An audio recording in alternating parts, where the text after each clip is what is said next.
poner a grabar. Ya.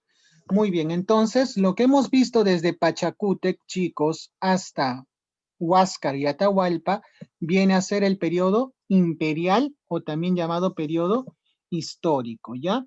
Periodo imperial o también llamado periodo histórico. Entonces, la historia de los incas lo podemos dividir en dos, un periodo preimperial o periodo de Curacas y un periodo imperial, no el imperio propiamente dicho. ¿Con quién inicia el imperio? Pregunta fija que todo no postulante debe conocer siempre Pachacútec, ¿ya?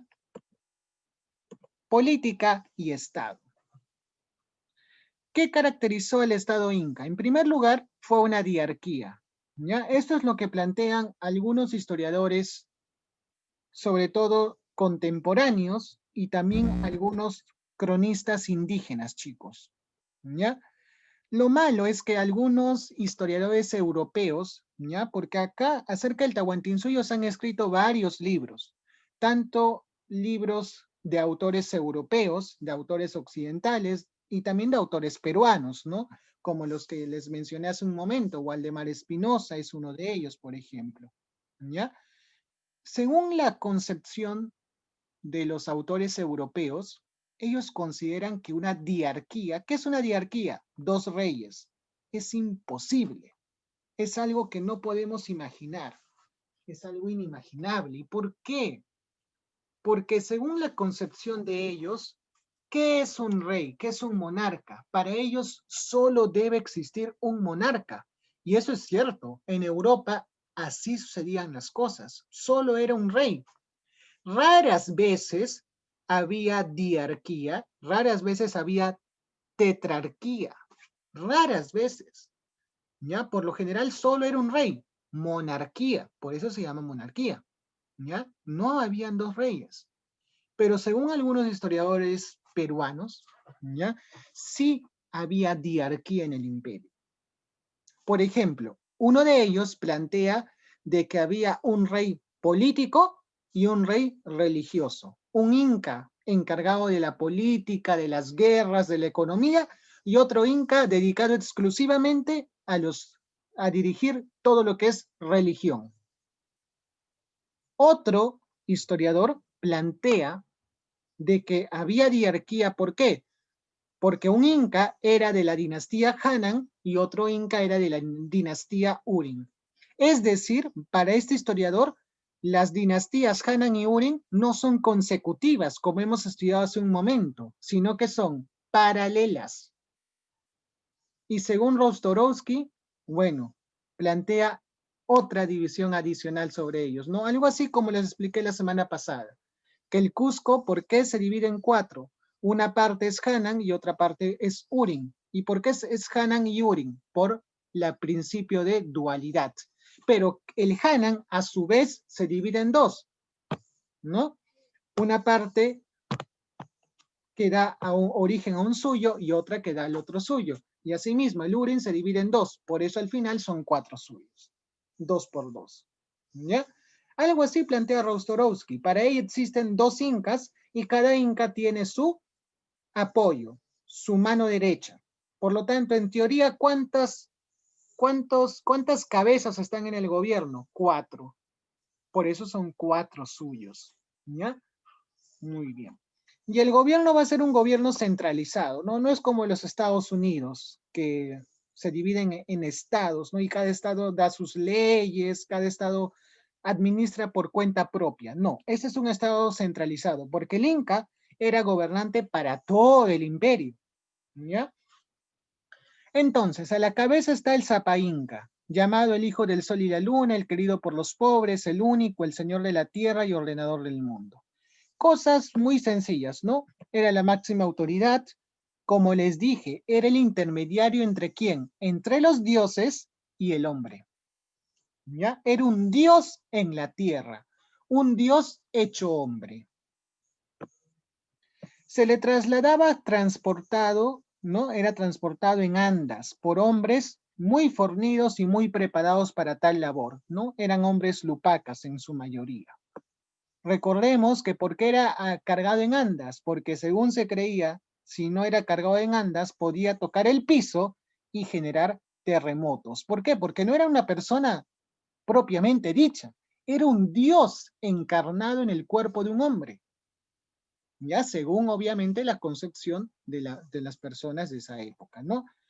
¿Qué llevaba en su cabeza? Una mascaipacha, ahí lo podemos ver en la imagen, ¿no? Esa es la imagen de la coronación de un inca, ¿ya? Y esa mascaipacha, que era una corona de plumas, era un símbolo de su poder.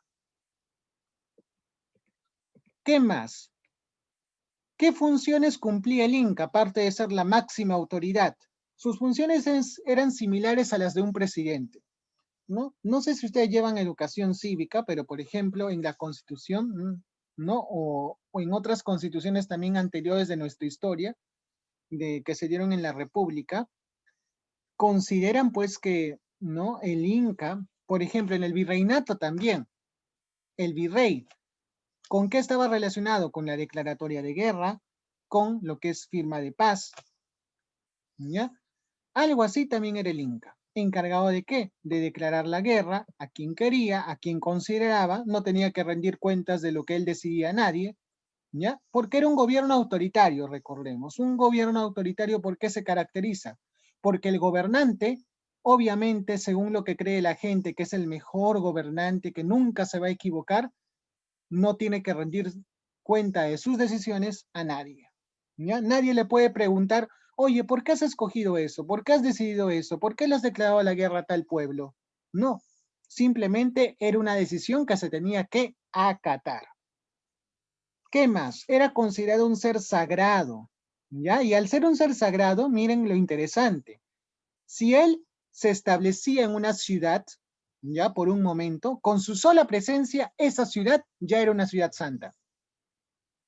Imagínense, cualquier objeto que tocaba podría considerarse ya un objeto santo, ¿no? Lo ha tocado el Inca. No es cualquier objeto, ha sido tocado por un Dios que está entre nosotros, un personaje a través del cual podemos acceder a los dioses. No es cualquiera, es un hijo divino, es el hijo del Dios Sol. ¿Ya? Muy bien. ¿Qué más? ¿Qué otras autoridades había? Obviamente el Inca tampoco se podía partir en cuatro, tenía que tener un consejo. Así como el presidente ahorita tiene un consejo de ministros, es el consejo de ministros de esa época se llamaba Tahuantinsuyo Camachica, ¿ya? Era conformado por 16 miembros y estos 16 miembros ¿de dónde provenían? Provenían de los cuatro suyos, ¿ya? Dentro de estos 16 miembros, habían 4 miembros que se llamaban apocunas. ¿Y qué es un apocuna? También llamado suyuyuk apu, también llamado capac apusuyus, o simplemente apu. ¿Qué era él? Era el jefe de un suyo. Como eran 4 suyos, obviamente, ¿cuántos apocunas iban a haber? 4, ¿no? Uno de cada suyo. Aparte de esas 4 personas, habían 12 personas auxiliares. Y en su conjunto sumamos 4 más 12, 16. El consejo estaba formado por 16 personajes. Obviamente, no eran cualquier personaje, ¿ya? Estos cargos que estamos viendo, chicos, de Tahuantinsuyo Camachic, el Inca, el Auqui, lo que vamos a ver dentro de un momento, son cargos que solo podían asumir la nobleza. Si tú eras un integrante del pueblo en esa época, no podías imaginar o soñar con ser alguien que administre o que ocupe un cargo público. Era imposible. Ya solo las personas de la nobleza podían acceder a estos cargos. Y en especial, ¿quiénes? Los parientes del Inca. Porque estos cargos de ser el consejo del Inca, de ser los ojos y oídos del Inca, eran cargos de confianza. No a cualquiera se le podía dar. ¿Ya? Como es el consejo del Inca, obviamente, ¿cuál es su función? Asesorar, aconsejar al Inca, ¿ya? Frente a decisiones que sean un poco complicadas. Por eso también, chicos, se les llamaba asamblea de ancianos, ¿no? A los ancianos, por lo general, ¿cómo se les considera? Personas con experiencia. Luego, el Auqui. ¿Quién era el Auqui? Ya se los dije, era el príncipe heredero y futuro sucesor ¿de quién? Del Inca. ¿Ya? Ahora, ¿cuáles eran los requisitos? En primer lugar, ser un hijo legítimo, es decir, tu madre tiene que ser la coya. Si tu madre es una esposa secundaria del Inca, no puedes ser inca. No puedes postular a ser inca. Tu madre tiene que ser la coya. Si no, muchas gracias por participar, pero no te vamos a elegir. ¿Ya? Entonces, el requisito principal es ser un hijo legítimo. ¿Cuál es el segundo requisito? Que tienes que ser apto, tienes que demostrar que eres hábil, que eres capaz para ese cargo. Porque por lo general, en algunas sociedades, el que era el sucesor era el hijo mayor, el primogénito. Pero en el imperio no sucedía eso. ¿Podía darse? Sí, podía darse, de que el primogénito llegue a ser inca, pero no era una obligación. La obligación era que tenía que ser capaz, tenía que ser hábil y apto para el cargo. ¿Ya? Muy bien. Ahora, una vez que se designaba quién iba a ser el sucesor, desde ese momento el Auqui tenía que cogobernar con su padre.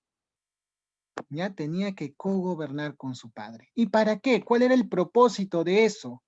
Que el Auqui gane experiencia, para que cuando le toque tomar el poder, ya esté preparado. Porque a veces, ¿qué sucedía, chicos? A veces sucedía que el Inca, por ejemplo, como Huayna Cápac, era algo repentino. De la noche a la mañana ya no tenemos Inca. Entonces, ¿cómo vamos a hacer?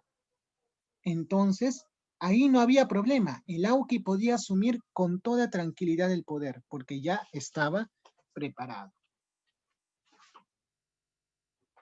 Muy bien, vamos a pasar entonces a la siguiente. Ahí radica la importancia de por qué tenía que cogobernar con su padre. Luego tenemos a la Punchic, también llamado Tocricot, según Waldemar Espinosa, también llamado Capac Apo, según Guamán Poma de Ayala. ¿Y quién era? Era Punchic. Simplemente, en pocas palabras, era el que gobernaba una provincia. Chicos, cuando el Inca conquistaba un pueblo, ese pueblo se convertía inmediatamente en guamaní, ¿ya? Y obviamente no podía dejar ese guamaní o esa conquista sola, tenía que ponerle un gobernante, y ese gobernante se llamaba justamente Apunchic. ¿Qué es Apunchic entonces? El que gobierna una provincia. El Tucuyricut. El Tucuyricut son los ojos y oídos del Inca, porque esa era su función. ¿Cuál era su función principal de Tucuyricut? ¿Ya? Era supervisar, chicos, supervisar. Como en el imperio había distintas autoridades, estaba el Apunchic, por ejemplo, estaban los curacas. Obviamente el imperio no solo tenía una provincia, tenía varias provincias, por lo tanto habían varios Apunchics. Pero el Inca no podía dividirse en varios, no podía tener tentáculos o tener varios ojos para poder vigilar a todos los Apunchics, para poder vigilar a todos los curacas, a ver si están cumpliendo bien su función. No, no puede. Entonces tiene que tener una mano derecha, es el Tucuyricut, ya que se encarga justamente de esa función, supervisar. A ver, ¿esa persona está cumpliendo o no está cumpliendo? ¿Será que esa persona está cometiendo abusos? ¿Será que ha cometido alguna negligencia? Entonces, el Tucuyricut, cuando veía que alguien cometía un abuso, una negligencia, adoptaba la función de juez y podía ponerte una sanción, ya tipo papeleta, ya así como algunos conductores que se pasan ahí de la raya, se le pone su papeleta, algo así era el Tucuyricut también, ¿ya? Cuando iba a visitar pueblo a pueblo y en algún pueblo veía algo irregular, rápidamente papeleta, su sanción, su castigo. Aparte, el Tucuyricut también a veces, ¿ya? Se pasaba un poquito también de gracioso el Tucuyricut. A veces podía ser duro, pero a veces también podía ser, ¿no? Ese sacerdote que te casaba, que te unía en santo matrimonio con tu amada esposa, con tu media naranja, ¿no? Podía ser un huarmicoco. Muy bien, vamos a avanzar entonces con la sociedad. La sociedad en esa época era jerárquica, es decir, habían grupos sociales. A veces un grupo podía ser más importante que otro, y eso es cierto, ¿ya? ¿Cuántos grupos sociales existían en el Tahuantinsuyo? Existían, chicos, 3 grupos sociales, ¿ya? Número 3, 3 grupos sociales. ¿Cuáles eran? La realeza, la nobleza y el pueblo. Obviamente, ¿quién estaba arriba de todos? La realeza. ¿Quién estaba al medio? La nobleza. ¿Y quién estaba abajo? El pueblo. Por eso se dice que es una sociedad clasista, porque existen clases sociales. ¿Y por qué es rígida? Justamente es algo similar al feudalismo. Donde naces, ahí te vas a morir. Si naces noble, vas a morir noble. Si naces en el pueblo, vas a morir en el pueblo. ¿Ya? No te tienes que por qué cambiar. No tienes que por qué moverte de una clase a otra. Eso no se puede. Obviamente, habían excepciones, como lo vamos a ver ahorita. ¿Ya? Vamos a ver la realeza. ¿Quiénes estaban en la realeza? En resumen, para que ahí rapidito nomás, estaba el Inca y su familia, nadie más. ¿Ya? El Inca y su familia. ¿Y quién era la familia del Inca? Era la familia nuclear, ¿ya? No toda la familia del Inca. Porque si yo digo, por ejemplo, yo y mi familia, puede ser mis tíos, mis abuelos, ¿no? Mis primos, mis sobrinos, no.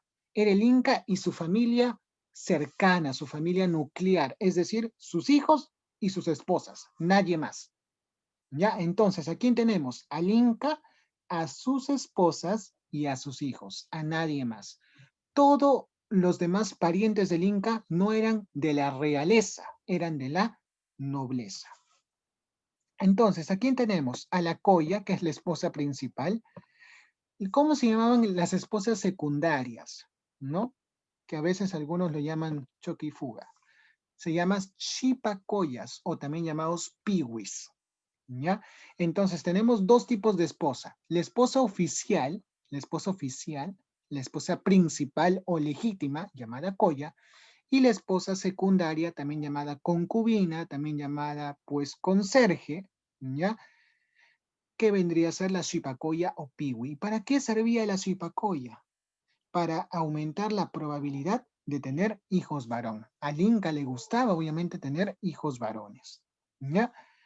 ¿Quiénes más estaban? Los hijos del Inca. ¿Y cómo se llamaban los hijos del Inca? En general se llamaban pihuichuris, los hijos legítimos, tanto varones como mujeres. ¿Ya? Los hijos ilegítimos o hijos con la colla secundaria se llamaban hapsichuris. Las hijas, o sea, las mujeres, se llamaban ñustas, pero eran las mujeres solteras o vírgenes, pero cuando se casaban se llamaban payas. Y los hijos se llamaban aukis. Y acá hay una pregunta, ¿no? ¿Pero el auki no era el heredero? Sí, pero también se le llama auki a cualquier hijo soltero. Pero también se llama auki al heredero. ¿Ya? Es un nombre de doble aplicación, por así llamarlo. ¿Cuál era la función de esta familia? ¿Cómo se llamaba la familia? Se llamaba panaca. ¿Ya? La panaca, ¿cuál era su función? Cuidar y conservar esto que vemos en la imagen, que es la momia del Inca. Como les dije hace un ratito, cuando el Inca moría, no lo enterraban, no lo incineraban, lo momificaban.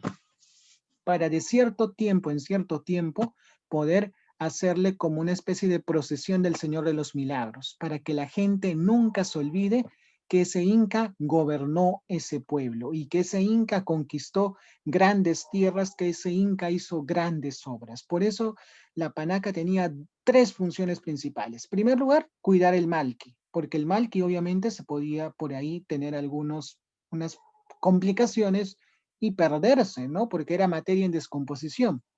Segundo lugar, era conservar la memoria, que el pueblo se acuerde quién fue el Inca y por qué fue importante ese Inca que está ahí en la momia. Y tercer lugar, administrar los bienes heredados del Inca. Obviamente el Inca, como era el gobernante supremo, tenía tierras, tenía siervos, todo eso lo heredaba la familia del Inca. ¿Y qué pasaba cuando el Inca moría? Su hijo, llamado Auqui, heredaba el poder. Y ese Auqui salía de la panaca, se desprendía de la panaca, ¿ya? Y formaba su propia familia. Pero para formar su propia familia tenía que casarse con una de sus hermanas, llamada Ayllal. Así se llamaban las hermanas del Inca, Ayllal. Muy bien, vamos a seguir avanzando.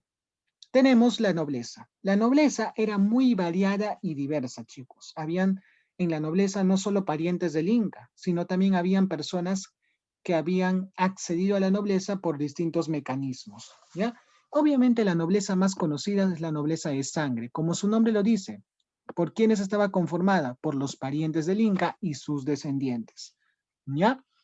Por llevar orejas gigantes, ¿no? Generalmente hechas de oro en sus orejas, y que estas orejas se deformaban por el peso de tremenda bola ahí colgada en la oreja, se llamaban orejones, así lo llamaron los cronistas españoles, ¿ya?